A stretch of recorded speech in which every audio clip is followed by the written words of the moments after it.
And I had not thought about that part of the story and my mission during those months before the surgery, because I was diagnosed in March and the surgery was in November.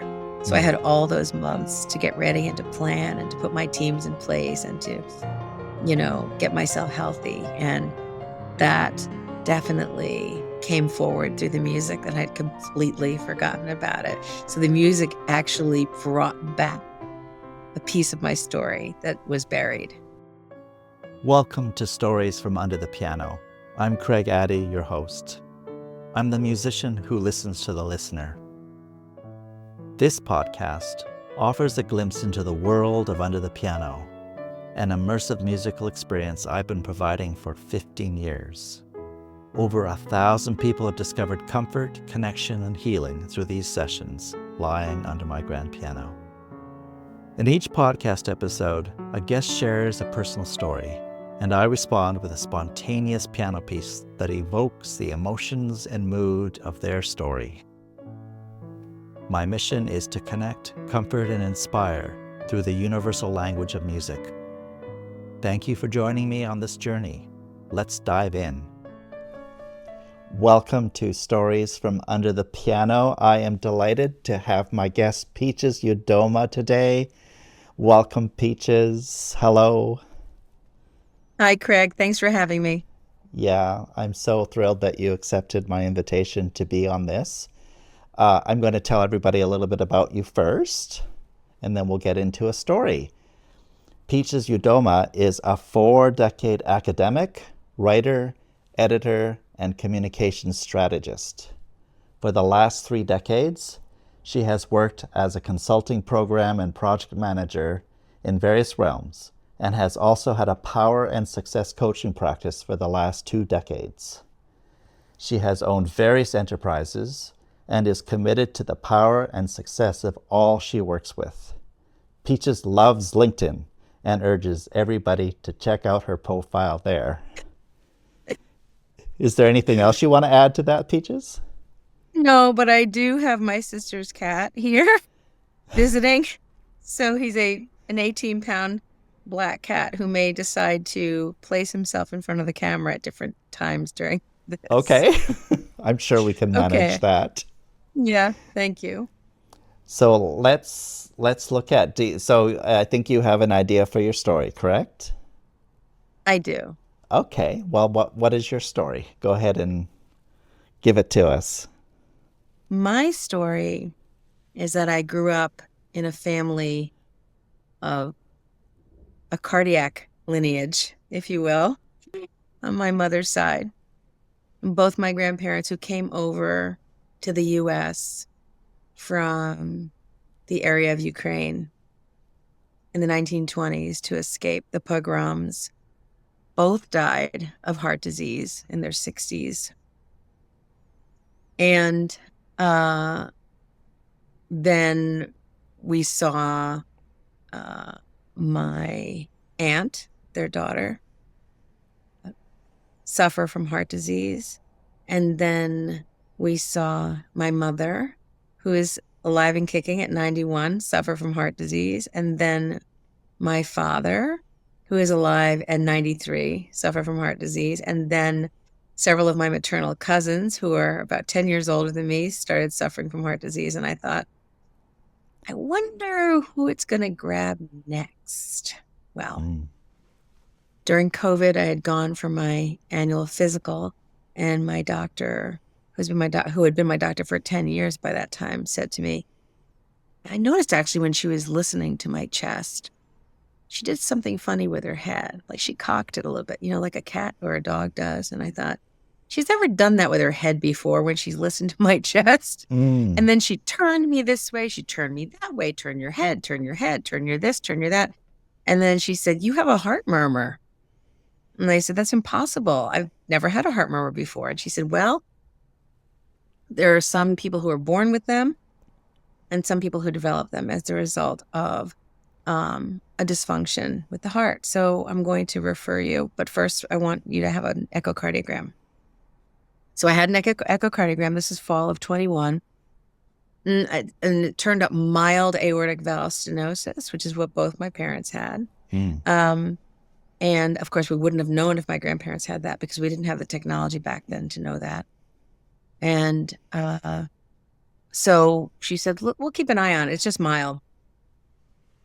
A year and a half later, when I went for my physical, she said, it's gotten louder. So we need to have you have another echocardiogram. So I went and had a second echocardiogram, and I waited for the interventional cardiologist to come in the room. And he came in the room and he said, actually, this was a stress echo. This is a stress echo where you walk on the treadmill, you know? Mm-hmm. But I didn't have any drug infusion. It was just walking on the treadmill and then doing imaging after that. And he walks in the room and he said to me, have you been like fainting? Like, you know, losing consciousness? And I said, no, why? He said, any falls or anything? And I said, no. And he said, you have very severe aortic valve stenosis. I'm surprised you don't have any symptoms. I said, not that I know of. And he said, well, you have severe aortic valve stenosis and it's going to have to be fixed. And I said, okay, does that mean surgery? Yes, it means surgery. But there are all these, you know, new interventions, modern ways of doing it. I know that both my parents had their aortic valves replaced, transcatheter, which was very non-invasive. And that's what I had hoped for. So he said, yeah, we're going to have you do a couple of tests. We're going to have you do a cardiac catheterization where they feed a catheter up through your body and do the heart and all that. So I went for the cardiac catheterization, and they said to me, yeah, you probably should have surgery as soon as possible, like not wait. Yeah. And we can't do the catheter. You're going to have open heart surgery. So here I was at 61 years old, open heart surgery for something that my parents had done in their 80s and 90s. I was precocious with this. So I got myself ready for surgery, and I realized that my biggest fear was not about being opened up. It was not about anesthesia, not about any of the things people usually worry about. It was about the ventilator and knowing that I was going to have to be on a ventilator. So I sat down with my surgeon and I said, I'm really afraid of the ventilator. Could you make sure that I'm not awake when I'm on it? Because I'm afraid I'm going to panic and fight it. And he put his hand over mine and he said, I can't do that. Because if you're completely unconscious, when we try to wake you up, if you're completely unconscious, we can't wake you up to find out if you can breathe on your own. So for a little while, you're going to have to be awake and aware of the ventilator. And then he patted my hand and he said, but we'll take very good care of you, I promise. He said, don't fight it. You'll be fine. So I went home petrified about the ventilator. What am I going to do? What am I going to do? What am I going to do? And then a friend of mine said to me, why are you afraid of something that's your friend? That is keeping you alive. Yeah, it's keeping you alive. Why wouldn't you actually love the ventilator? And I thought, oh my gosh, reframe, major reframe.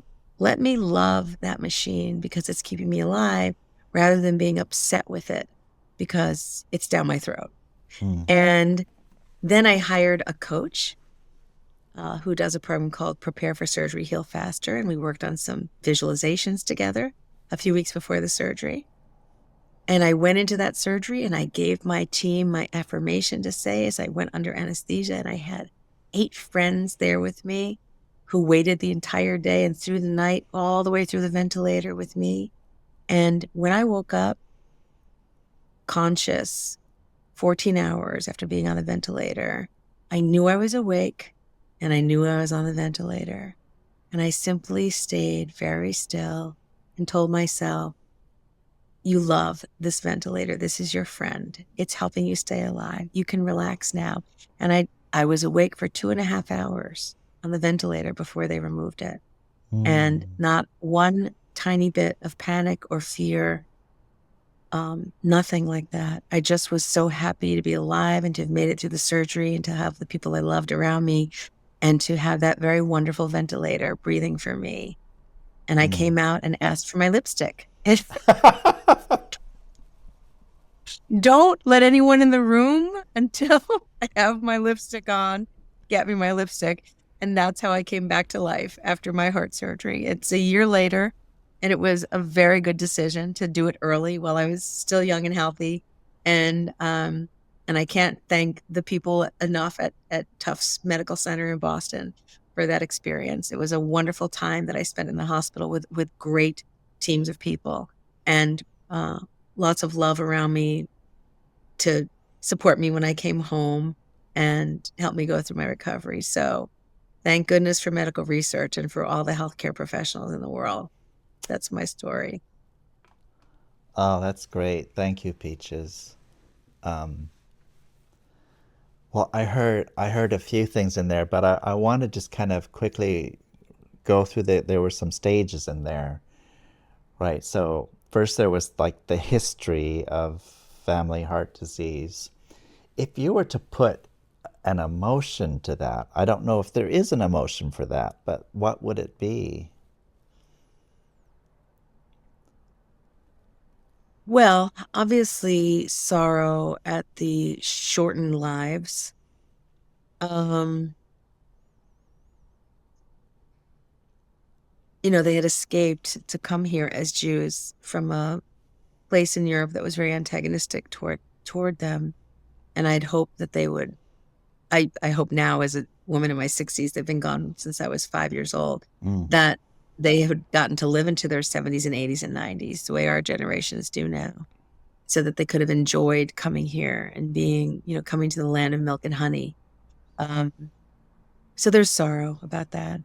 But also, there's great um, respect and honor for the medical profession, all different stages of the medical profession, doctors and nurses and PAs and mm, researchers. And that's, one of the things I do in life is I work in medical research. Um, so much respect and honor for the people who give their lives to serving humanity in that way. And there's also great joy for myself because I gave myself another 40 years on the planet with that valve replacement. yes, That's what the yeah, doctors tell me, that my valve is going to outlive me. And that's kind of a funny image, right? The valve keeps ticking and Peaches is gone. So, yeah, I mean, so many different kinds of emotions, a lot of just joy at the time I'm going to have left and make the best of. yeah, Um, Surround myself with love. Yeah. yeah. So we have the sorrow, the respect, and the honor. And then there was the diagnosis, your own personal diagnosis. What was that like for you? You mean when I received the diagnosis? Yeah, that you're going to need surgery. Well, the needing surgery was one thing, but it was the open heart surgery that was like, oh, are you kidding me? Of course, the most extreme surgery I would have to have. Um, I think the emotion was probably a little bit of terror, but then it became, well, you know what? These are the choices that you have. You don't have to have the surgery, but you're not going to live very long if you don't. And I got three different opinions, and they all said the same thing. Mm, Yeah. So I guess it was more like, okay, in the moment of getting the diagnosis, it was fear, but then it really morphed into gratitude that I had the choice, the option to be able to do this and stay alive for longer because of where I lived and because of the kind of care yeah, I was receiving. So there was gratitude, intense gratitude that I was able to have this done and prolong my life. Um, yeah, gratitude, joy, feeling of being lucky. Yeah. I don't know if that answered your question. yeah. No, no, it does. And when you had that reframe about the ventilator and you created all that, the affirmations and all that, I also heard that you had a great deal of support around you. Yes. So support and love was present in that. Is that Partnership, partnership? support and love and partnership. Yeah. Yeah. It was kind of like, we had this team of friends who were going to make sure that I was safe. Yeah. And they indeed did not take their eyes off me. They stayed in that hospital, and then they stayed in the hotel across the street overnight. Wow. Yeah. Yeah. Yeah. And my partner stayed over well, not during when I was in the ICU on the ventilator, but the next night stayed in the room with me. And people were there from the earliest time in the morning until the late at night and Yeah. pushed the boundaries at the hospital to be able to do that. And one of the nurses said to me, when we came on shift, we thought there was a celebrity in the ICU or the cardiac care unit, because there were so many people. There were so many people waiting for you and questioning the doctors. And, the doctor would walk into the waiting room and like 8 people would stand up as soon as he walked in. And I thought that was kind of funny. Yeah. Yeah. Okay. Well, that's great. I think that gives me lots to work with. So let's create some music now.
Okay, I'm back. How was that for you, Peaches? That was great. Good, good. Is there anything you heard in it, and in anything in particular? Yeah, a part of the story that I didn't tell came forward through the music, which was at the beginning, I could hear the seriousness, the quality of not danger, but more like the gravity of the situation, of the diagnosis. Hmm. And then from there, it the I don't know what the word is musically, cadence changed.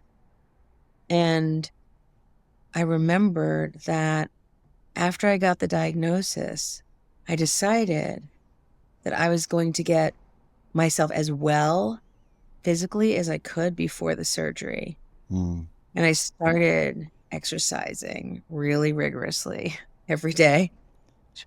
And I remember walking and walking and walking every day and listening to like 70s disco music, like pounding in my ears to make sure that I walked really hard and really fast and really a lot every day. But something else took over. It was almost like I was trying to prove to myself that my heart would keep working through all of it. My valve would Hmm. keep working through all of it, that I actually was well. And there was just some tuning up that I needed to do. So in the beginning of your song or the piece, it started with the somber quality of diagnosis, like that. And then the walking and the walking and walking and walking and walking by the water, by the, every day, watching the seals. I live on the coast in the Eastern US, and watching the seals and just, having my music on in my ears, pounding away to make sure that I proved to myself that my body was fine, that all they were doing was making a repair so I could go on, but that nothing was broken. And I had not thought about that part of the story and my mission during those months before the surgery, because I was diagnosed in March and the surgery was in November. So I Hmm. had all those months to get ready and to plan and to put my teams in place and to, get myself healthy. And that definitely came forward through the music, and I'd completely forgotten about it. So the music actually brought back a piece of my story that was buried. I love it. That's music to my ears. Yeah. Yeah. Yeah. That was Yeah. crazy. I thought, oh, wait a minute. Oh my God, I'm walking. There's the walking. There's the walking episode, the daily walking. I can hear it right there. I can see it. I can visualize myself doing it and having that race with myself to show myself, my body, everybody that I was fine.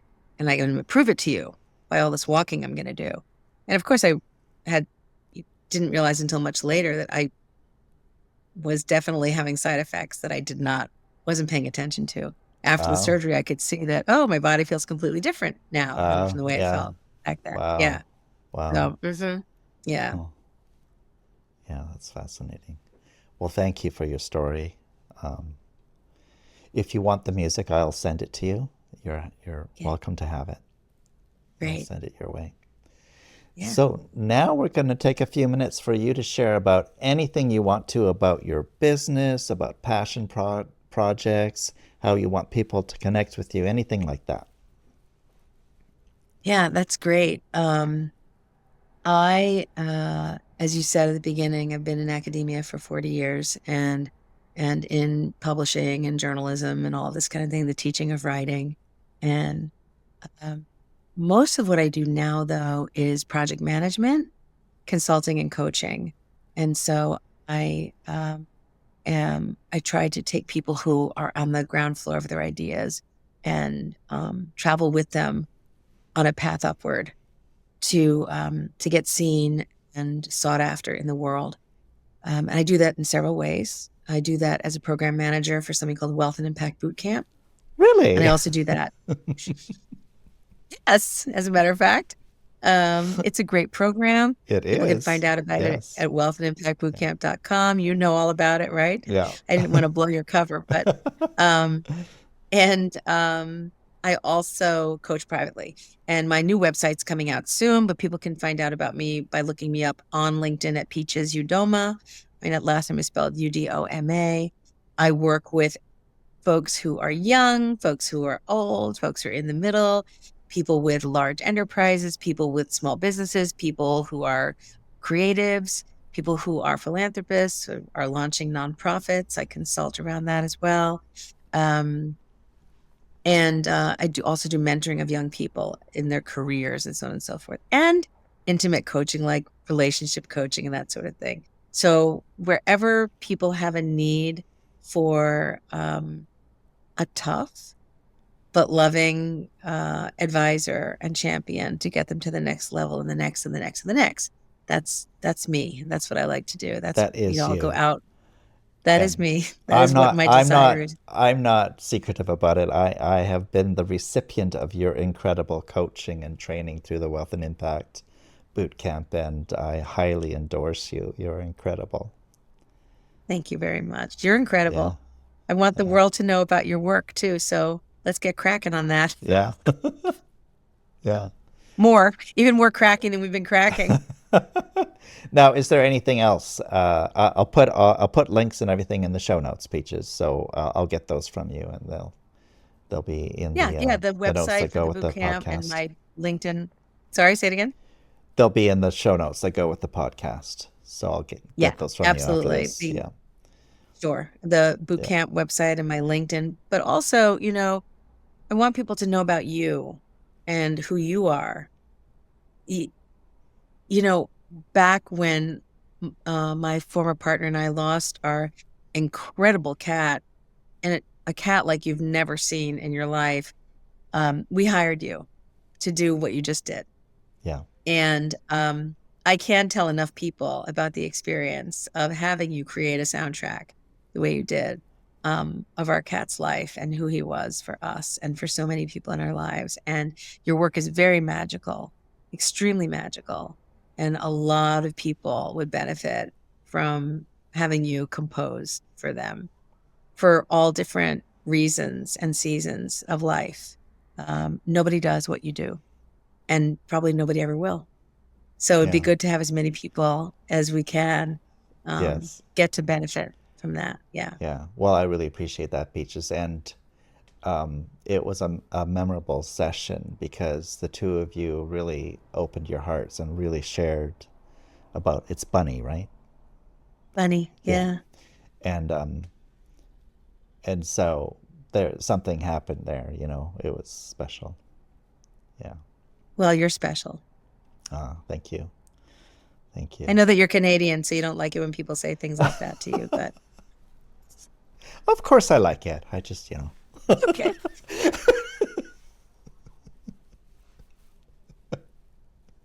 It will never end. I'll tease you for the rest of your life. Yes. Well, again, thank you, Peaches. I had a great time with Thank you you. tonight, Thank and you. I Ditto. look forward to the podcast is going to go up this Tuesday, so it won't be long. Great. Yeah. Okay. Thank you so much for having me. I appreciate it. Thank you. Okay. Bye-bye. Bye. Bye. Do you have a compelling personal story you'd like to share on Stories from Under the Piano? Contact me today to inquire about becoming a guest. Visit craigaddy.com and let's explore the possibility of sharing your unique story and creating a beautiful musical piece together.